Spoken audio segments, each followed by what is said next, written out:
Hello, I'm Tootight Lautrec. Welcome back to the Shakey Sonnet Show. Here we are in the Sonnetarium at the bottom of the down staircase in the permanently sequestered remainders section of an unnamed local library which may or may not have a lion couchant or two guarding the entrance.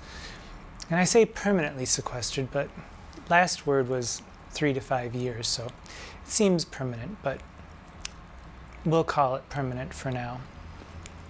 Today we're talking about Sonnet 7, which uses the imagery of the rising and setting sun to drive home the point that all things ripe and bright fade to a dusky dimness as Shakespeare beats his dead horse of an idea that beauty fades, and if we don't procreate, then it will disappear from the earth forever. And like many poets, when we're using an image of the sun, the greatest heavenly body apparent to us here on earth, it often comes with religious connotations. And, well, quite frankly, since that time when I was very young and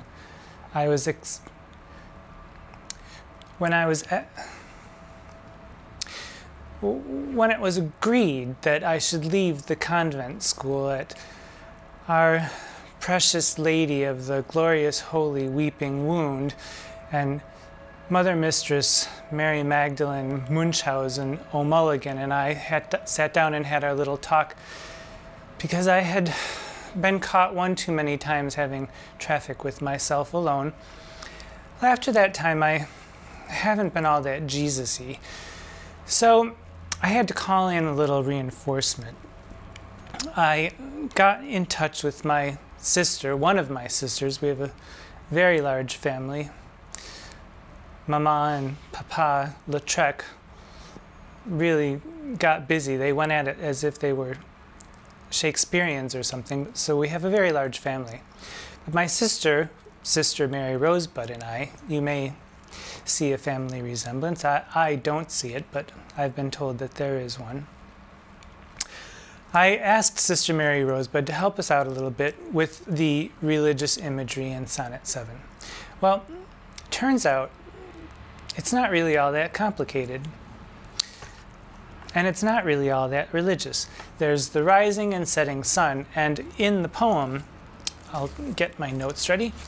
In the poem,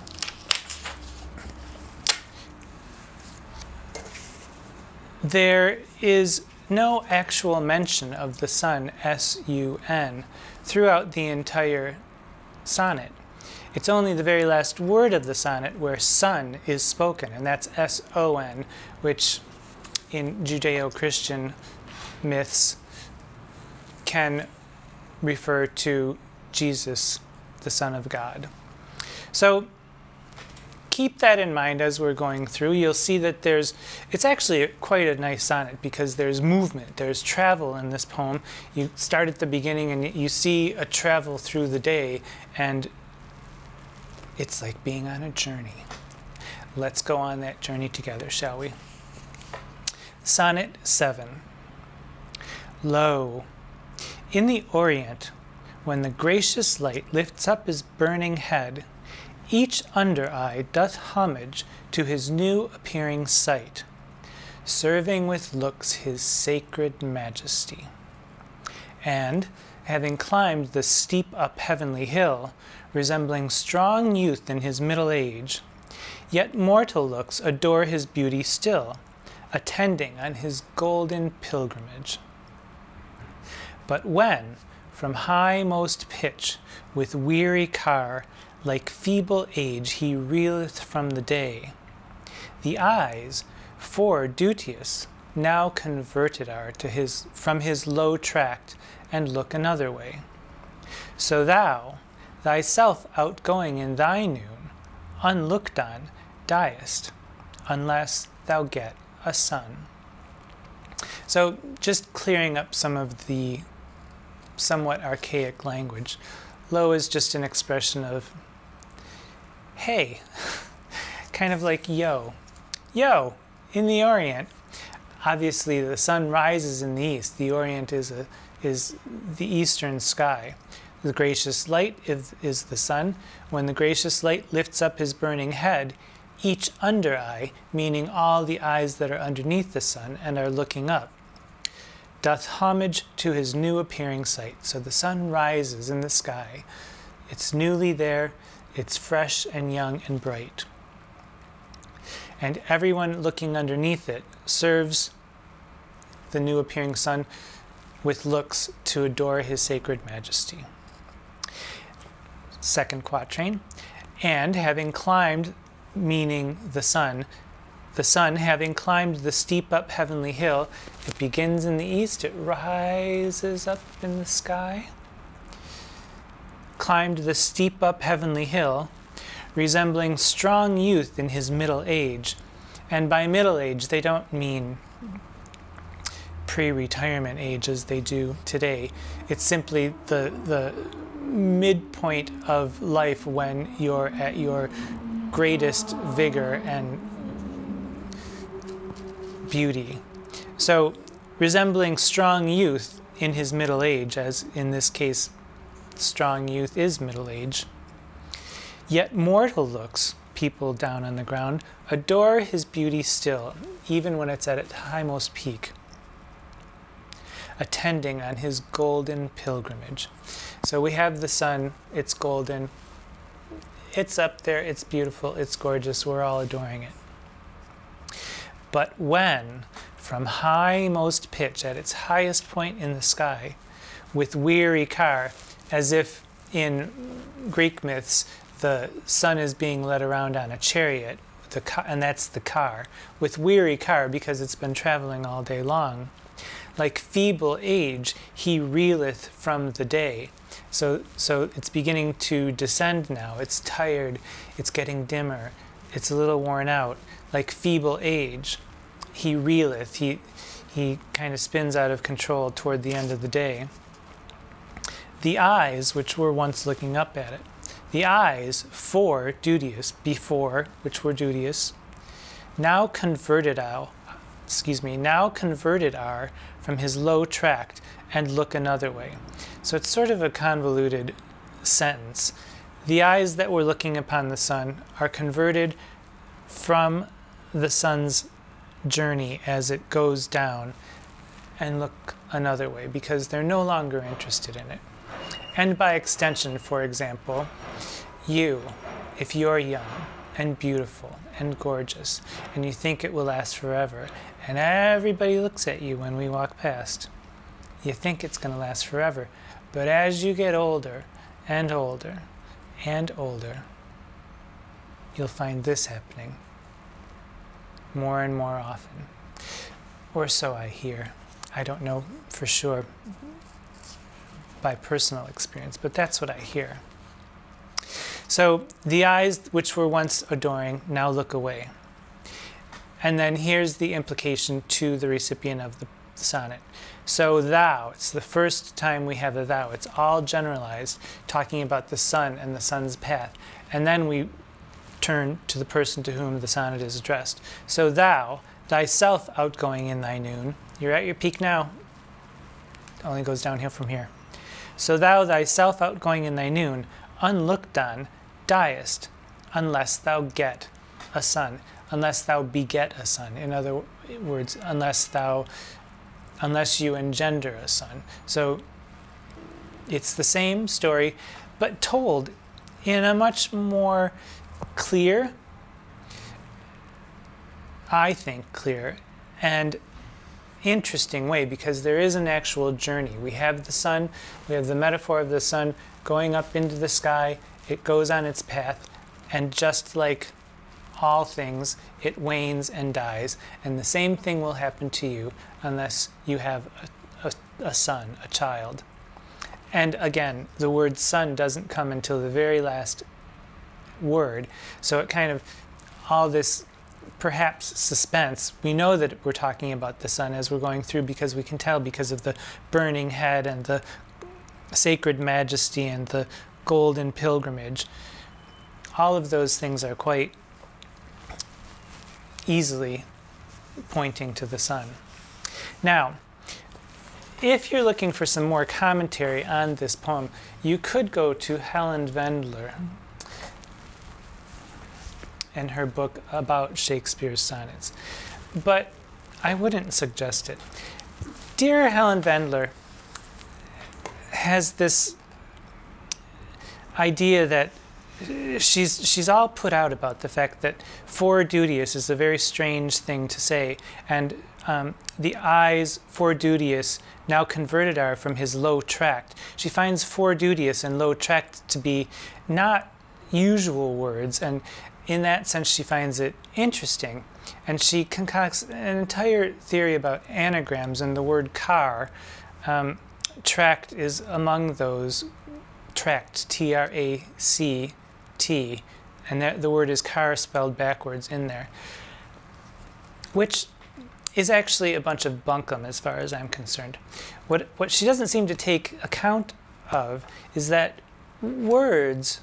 language generates language, and part of a poet's job is to make something sound good. And as a poet is creating a poem, there's trial and error. There are things that are tried and then thrown out and replaced with other things. But sometimes certain sounds suggest other sounds. Longer vowels suggest longer vowels.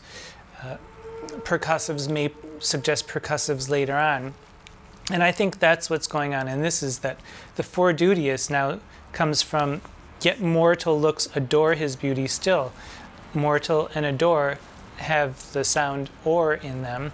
And the eyes for duteous comes quite pleasantly a few lines later. Now converted are. So it's actually a very good sounding poem on top of everything else. The fact that it starts at a certain point, goes to another point, and the couplet isn't just a summary. It's a culmination of everything that has gone before. So I think it's a very good look, a very good poem. Also, in defense of tract, from his Lautrec and look another way, the hard stop of the T's is it's an interesting choice because it stops it in the middle of the sentence, so that there's a hard stop and then it goes on with a smoother sounding line behind it.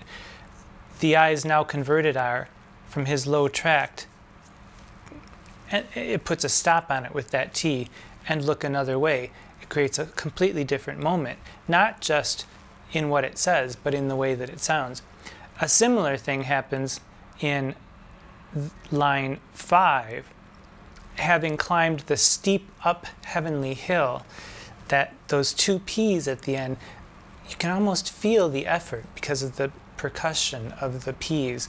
And then heavenly hill is a bit more smooth, and it's a steep up heavenly hill, but it's still a heavenly hill. So when we're looking at the sonnets, you have to think about language and the way that language is used, not simply what the words mean, but the way language is used to convey what's going on. And I think Shakespeare's starting to get warm here with Sonnet 7. I think this is quite good, and I think it's well worth your time to look at it a little bit more closely. With religious imagery or not, it doesn't necessarily bear out the whole religious thing, but it's there, it's interesting, it's cute. Okay? So, now, is there a possibility of this poem being addressed to specifically a male or a female? No, there isn't. No horns, I'm afraid, no horns.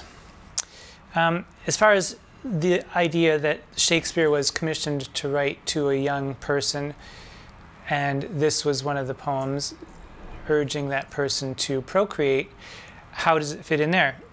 It's a bit obsequious, it's a bit creepy, but there's a good clear line of reasoning, and it works well as a poem and as a sonnet. So good for you, Shakespeare. Dramatic possibilities. I could see in any of the plays, any member of royalty saying this to a brother or a sister or a son or a daughter in order to get them to procreate. I could see, for instance, Polonius in his long-winded way urging this on to Laertes, telling him, not just to borrow, neither borrower nor lender be, but also, the sun rises, the sun sets. Don't go whoring around when you go to wherever you're going. Think about settling down. I could see that happening. Outside of the plays, perhaps, I don't know. Say there was once a very saintly young lad who perhaps had no idea that he would one day become a drag queen, although wearing those dresses as an altar boy, and what with the May Queens being crowned here and there and everywhere, there should have been some indication. But say, for instance, that lad doesn't stay holy forever, and he's caught one day having, perhaps he's not caught doing anything. Perhaps a nun who is in charge of his edification and education has a nice little talk with him and says, this is how nature is supposed to be. The sun rises, the sun sets. Nature's way is for you to go and procreate. I could see that. And in fact, Sister Mary Rosebud has agreed to help us out in that sonnet. So after this lesson, you can find the sonnet that I'll link below, and you can join Sister Mary Rosebud, who's got a very queer accent. She's, from the convent of Curious Souls, somewhere out in the northern hemisphere, in or around the Outer Hebrides. So I don't quite know what happened to her, except that she was promoted from my situation into the convent, and she's never been the same since. Link to that sonnet and enjoy it if you can. So if you'd like to hear Sonnet 7 read by Sister Mary Rosebud, follow the link and enjoy yourself. Until we meet again, pay attention to the world. It's wonderful. Praise the day. You won't be disappointed. I'm Tootight Lautrec. Mwah.